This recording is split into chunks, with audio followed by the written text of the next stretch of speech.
Assalamualaikum warahmatullahi wabarakatuh. Perkenalkan, nama saya Anindya Syifa dengan NPM 2021020023. Saya dari kelas D Prodi Hukum Tata Negara semester 4. Di sini saya akan menjelaskan tentang metodologi hukum Islam dalam mata kuliah Filsafat Hukum Islam dengan dosen pengampu Bapak Hervin Yogi Pradika MHI.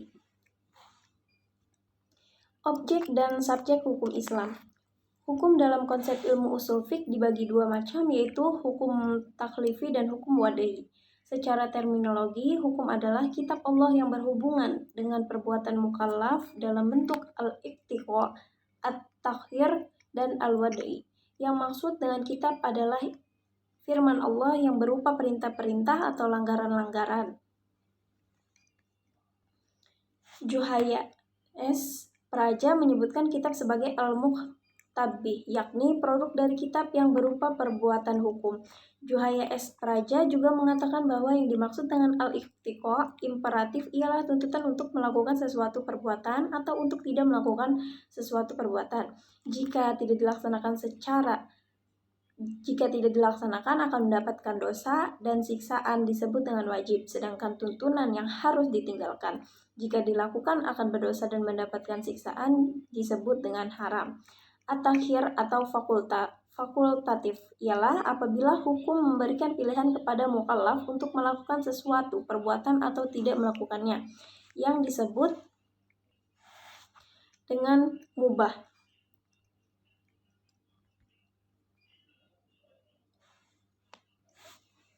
Ada beberapa hukum taklifi, yaitu yang pertama ada ijab, yaitu firman yang menuntut sesuatu perbuatan dengan tuntutan yang pasti. Yang kedua yaitu ada nadb, yaitu firman yang menuntut sesuatu perbuatan dengan tuntutan yang tidak pasti. Menurut ulama Hanafiyah, hukum taklifi dibagi menjadi 7, yaitu fardu, wajib, tahrim, karahah, tahrim, karahat, tanzih, nad, dan ibadah. Menurut ulama Hanafiyah, jika suatu perintah didasarkan pada dalil yang pasti seperti Al-Quran dan hadis mutawatir, perintah itu disebut dengan perintah fardu. Akan tetapi jika perintah itu berdasarkan pada dalil Al-Quran zani, perintah itu dinamakan wajib. Demikian pula dengan larangan, jika larangan itu didasarkan pada dalil yang qat, disebut haram. Sebaliknya, jika larangan itu didasarkan pada dalil yang zani, maka tergolong pada hukum makruh. 5 atau 7 jenis hukum tersebut dinamakan dengan taklifiyah, yang artinya tuntutan atau memberikan beban. Taklifi disebut pula sebagai jenis perbuatan hukum.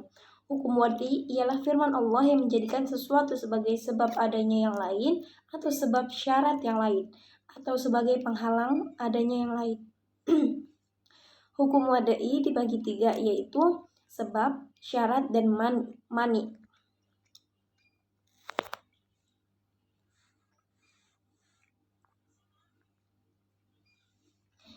Tafsir. Salah satu metode pengajian hukum Islam, Al-Quran dan Sunnah diyakini sebagai sumber Islam, kemudian nas-nas yang terkandung di dalamnya ditunjukkan untuk mukallaf.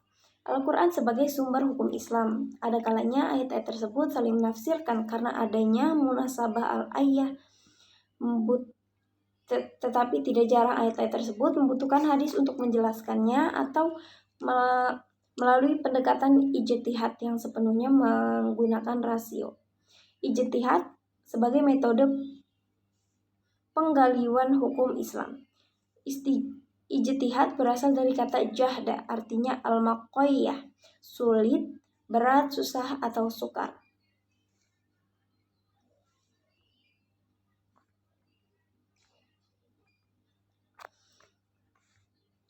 Abdullah Wahab Khalaf mendefinisikan ijtihad menurut ulama usul, yaitu menggerakkan daya dan kemampuan untuk menghasilkan hukum syara dari dalil-dalil syariah yang terperinci.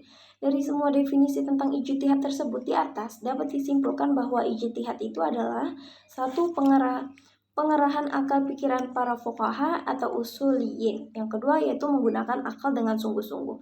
Yang ketiga berkaitan dengan hukum syar'i dan amaliyah. Yang keempat menggali kandungan hukum syar'i dengan berbagai usaha dan pendekatan.